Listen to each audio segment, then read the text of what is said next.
L'être humain n'est pas devenu humain par l'évolution du corps, mais par l'éveil de la conscience. Pendant des milliers d'années, l'homme vivait exactement comme l'animal. Il mangeait quand il avait faim, se battait quand il avait peur, se reproduisait par instinct, dormait quand le corps était fatigué.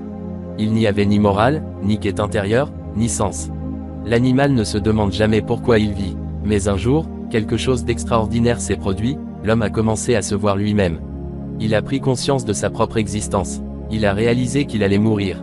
Et avec cette prise de conscience sont nées la peur, la souffrance, mais aussi l'intelligence et la liberté. C'est à ce moment-là que l'homme a cessé d'être seulement un animal.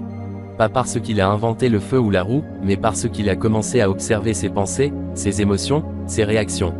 L'animal réagit, l'être humain peut choisir. Mais attention, cette évolution n'est pas automatique. Aujourd'hui encore, beaucoup d'êtres humains vivent uniquement guidés par le désir, la peur, la colère et la reproduction. Biologiquement humains, mais intérieurement encore animaux. Être humain n'est pas un acquis, c'est une responsabilité. Chaque fois que tu vis inconsciemment, tu retombes dans l'état animal. Chaque fois que tu deviens conscient, présent, lucide, tu t'élèves. L'évolution humaine ne se fait plus par le corps, elle se fait par la conscience.